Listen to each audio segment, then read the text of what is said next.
munaasabadani ayaa ahayd sanad guuradii koowaad ee kasoo wareegta Asaaska Ururka Hablaha Horumarinta Burco oo ah urur ay ku midoobeen qaybo ka mid ah Hablaha Burco kaasi oo ah urur ka shaqeeya arrimaha bulshada waxaana munaasabadani kasoo qayb galay barasaab ku-xigeenka gobolka Togdheer xogayaha fulinta dowladda hoose isuduwaha wasaaradda shaqagelinta iyo arrimaha bulshada xubno ka socday ururada Burco iyo marti sharaf kale ugu horeynba waxaa halkaasi ka hadlay gudoomiyaha Ururka Hablaha Horumarinta Burco Hodan Cismaan waxaanay ka xog warantay maraaxilkii uu soo maray ururkani. Hablaha Horumarinta Burco waa hablo volunteer ah oo isugu tagay si mutadawacnimo ah inay bulshadooda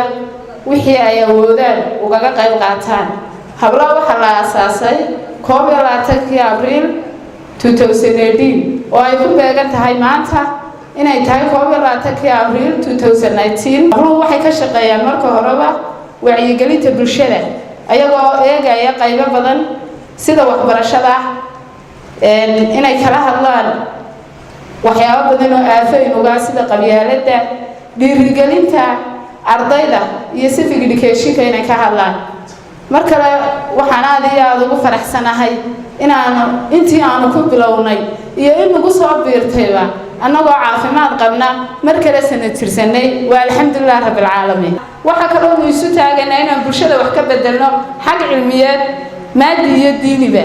sidoo kale hablahan waxay ku sifoobeen inay marka hore iyagu iska soo dhiseen bayska xogayaha fulinta dowladda hoose ee degmada Burco isuduwaha wasaaradda shaqagelinta agaasimaha Sayfo tababare Abdiweli Maxamed Ilmi ayaa dhamaantoodba hambaliyay hablaha horumarinta Burco anaga wixii degmada Burco horumar ku sameynaya ee tadawur ku sameynaya ee qurux ku sameynaya aad iyo aad baan u soo dhaweynaynaa waxaan idin ballan qaadaynaa horena aan idinku ballan qaadnay hablaha Burco inaan isku kiin garab taagi doono hawsha ballaaran ee sharafta leh ee ay isku xilqaamteen ee cidina idin dirin ee mutadawacnimada ku wadaan aad iyo aad baan isku kiin garab taagnaa doonay maamulka dowladda hoose wasaaraddu aad bay idinku heelan tahay meel kasta oo aad wax ka qabanaysaan inaanu joogno inaanu arin iyo adin iyo afba iyo adduunba wax idin kala qabanno diyaar baanu nahay waayo wax qabadkiinii waan arkayay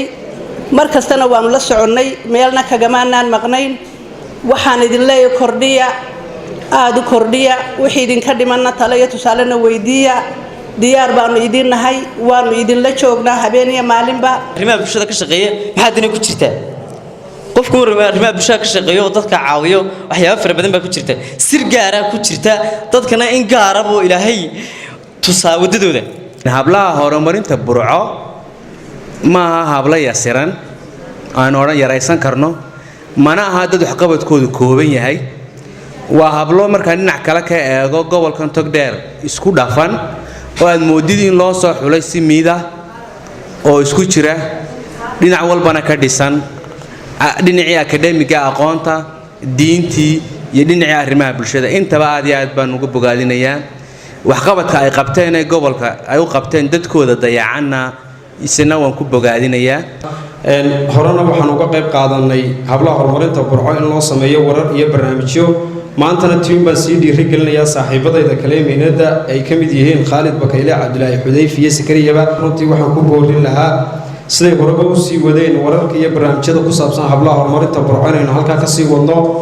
dhammaanteenba guuliyo gobonimo idin rajaynaya gabagabadiina waxaa munaasabadaasi soo xidhay barasaab ku-xigeenka gobolka Togdheer isagoona hambaliyay gudoomiyuhu hablaha horumarinta Burco dadaalkii ay muujiyeen muddadii sanadka ahayd ay ka jireen gobolka qabadka runtii